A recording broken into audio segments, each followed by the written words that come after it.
તો ઋષિકેશભાઈ પટેલ ગંભીરા બ્રિજની મુલાકાતે પહોંચ્યા હતા ત્યારે ગંભીરા બ્રિજ પર હાલની પરિસ્થિતિનો તાગ મેળવ્યો।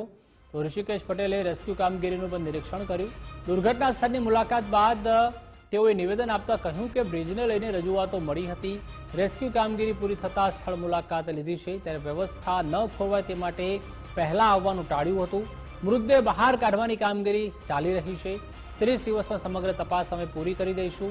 બ્રિજનું મેન્ટેનન્સ થયું હતું પણ ક્યાંક અધિકારીઓની ચૂકના કારણે આ દુર્ઘટના સર્જાઈ તેવું ઋષિકેશભાઈએ જણાવ્યું।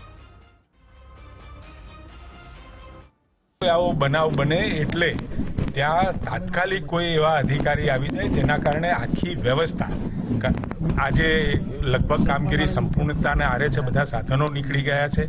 એક જે ગડર પડી છે એ ગડરના નીચે એક મૃતદેહ દેખાઈ રહ્યો છે પરંતુ એ ગડરને કાઢવાનું કામ અને એમાંથી એ બોડીને રેસ્ક્યુ કરવાનું કામગીરી એ ચાલી રહી છે। સ્વાભાવિક છે તમે જે વાત કરી કે વિડીયો છે કે લેખિત રજૂઆતોના આધારે જે એને મેન્ટેનન્સ કરવું હતું એ મેન્ટેનન્સ પણ થયું હતું પરંતુ કેટલાક કારણોસર અને જે વાઇબ્રેશન ધ્રુજારીનો જે રિપોર્ટ હતો એ પણ 2025માં એ નોંધ્યો હતો પરંતુ આજે તમે સસ્પેન્શન જોઈ રહ્યા છો એટલે ક્યાંક જે અધિકારીઓની ચૂક થઈ છે એ અધિકારીઓની ચૂકના કારણે પ્રાથમિક તબક્કે જે આપણને અહેવાલ મળ્યો છે એ અહેવાલના આધારે તાત્કાલિક સસ્પેન્ડ કર્યા છે અને લગભગ 30 દિવસની અંદર આખી તપાસ પૂરી થઈ।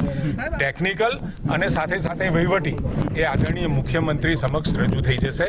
વડોદરા પાદરાના ગંભીરા બ્રિજ દુર્ઘટનામાં 18 લોકોના જે મોત છે તે થયા છે। હજુ પણ 2 લોકો લાપતા છે ત્યારે સમગ્ર પરિસ્થિતિનો તાગ મેળવવા આરોગ્ય મંત્રી તેમજ જે માર્ગ અને મકાન વિભાગના જે મંત્રી છે ઋષિકેશભાઈ પટેલ તેઓ અહીં પહોંચ્યા છે। સમગ્ર પરિસ્થિતિ છે તેનો તાગ મેળવવાનો પ્રયાસ કરી રહ્યા છે। જોકે છેલ્લા 48 કલાકથી આજે ગંભીરા બ્રિજ છે અને તેની નીચે દટાયેલા જે તમામ વાહનો છે અથવા તો જે તમામ ફસાયેલા લોકો હતા તેમને બહાર કાઢવાની જે રેસ્ક્યુ કામગીરી છે તે ચાલી રહી છે અને હવે આ જે મંત્રી છે તે અહીં પહોંચ્યા છે અને સમગ્ર જે પરિસ્થિતિ છે તેનો તાગ મેળવશે।